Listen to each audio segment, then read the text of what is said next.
नमस्कार, स्वागत है आप सभी का। आज की वीडियो में हम मध्यकालीन भारत के इतिहास के अंतर्गत विभिन्न टॉपिक के अंतर्गत जो वन लाइनर क्वेश्चन आंसर दिए गए हैं तो उन्हें आज की वीडियो में हम डिस्कस करेंगे। तो शुरू करते हैं आज की वीडियो को। तो यहाँ पर पहला प्रश्न है, मुगल सिंहासन पर बैठने वाला अंतिम मुगल बादशाह कौन था? तो मोहम्मद शाह रंगीला। अगला प्रश्न है, अंग्रेजों को बंगाल में शुल्क मुक्त व्यापार की सुविधा किस मुगल सम्राट ने प्रदान की थी? तो फर्रुखसिहर ने। अगला यहाँ पे इंपॉर्टेंट फैक्ट है, कश्मीर के शासक जैन उल आबदीन ने सर्वप्रथम जजिया कर समाप्ति किया था। इसे कश्मीर का अकबर भी कहा जाता है। अगला प्रश्न है, किस स्थान को भारत का सिराज कहा जाता है? तो जौनपुर को। अगला प्रश्न है, सिर्रे अकबर महान रहस्य की रचना किसने की थी? तो दारा शिकोह ने। अगला प्रश्न है, हैदराबाद के स्वतंत्र राज्य का संस्थापक कौन था? तो चिनक्लेज खां।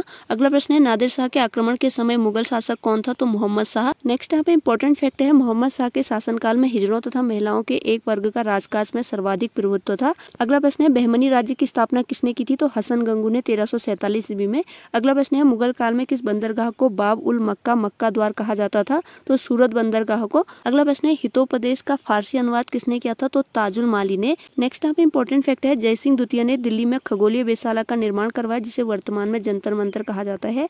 अगला प्रश्न है, विश्व का सबसे बड़ा गुंबद कौन सा है? तो गोल गुंबद बीजापुर में। अगला प्रश्न है, मुस्लिम शासकों में किसे उसकी प्रजा जगत गुरु कहकर पुकारती थी? तो इब्राहिम शाह द्वितीय को। अगला प्रश्न है, अंतिम मुगल बादशाह बहादुर शाह जफर द्वितीय के पिता का क्या नाम था? तो इनके पिता का नाम था अकबर शाह द्वितीय। नेक्स्ट यहाँ पे इंपॉर्टेंट फैक्ट है, वजीर गाजीउद्दीन ने दिल्ली में मुगल बादशाह शाह आलम द्वितीय को प्रवेश नहीं करने दिया था। अगला प्रश्न है, मुगलों ने नवरोज का त्योहार किससे ग्रहण किया था? तो पारसियों से। अगला प्रश्न है, प्रत्येक वर्ष कृषि की जाने वाली उपजाऊ भूमि को क्या कहा जाता था? तो पोलज। नेक्स्ट यहाँ पर दिए गए हैं सिख संप्रदाय के 10 गुरु। तो गुरु काल्या वर्ष प्रमुख उपलब्धि दी गई है। तो सबसे पहले है नानक, इनका काल है 1469 से 1539 ईस्वी और गुरु नानक सिख धर्म के संस्थापक हैं। अगले गुरु हैं अंगद, इनका काल है 1539 से 1552 ईस्वी और अंगद गुरुमुखी लिपि के जनक हैं। अगले हैं अमरदास, इनका काल है 1552 से 1574 ईस्वी और प्रमुख उपलब्धि में है सिख धर्म के प्रचार हेतु 22 गद्दियों की स्थापना की थी और विवाह पद्धति लवन का प्रचलन किया था। अगले गुरु हैं रामदास, इनका काल है 1574 से 1581 ईस्वी और इन्होंने अमृतसर की स्थापना की थी।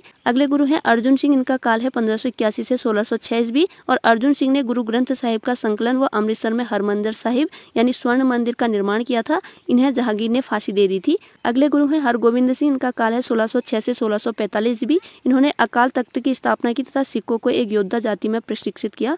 अगले गुरु हैं हर राय, इनका काल है 1645 से 1661 ईस्वी और हर राय ने मुगलों के उत्तराधिकार युद्ध में भाग लिया व अपने पुत्र राम राय को मुगल दरबार में भेजा। और अगले गुरु हैं हरकिशन, इनका काल है 1661 से 1664 ईस्वी और अल्प वयस्क अवस्था में इनकी मृत्यु हो गई थी।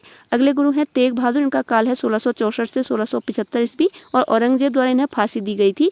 अगले गुरु हैं गुरु गोविंद सिंह, जो कि 10वें गुरु हैं। इनका काल है 1675 से 1708 ईस्वी। ये सिखों के 10वें एवं अंतिम गुरु थे। इनका जन्म पटना में 1666 ईस्वी में हुआ था। इन्होंने खालसा पंथ की स्थापना की। सिखों के लिए 5 करार, जिसमें है केस, कंगा, कृपाण, कच्चा और कड़ा अनिवार्य किए।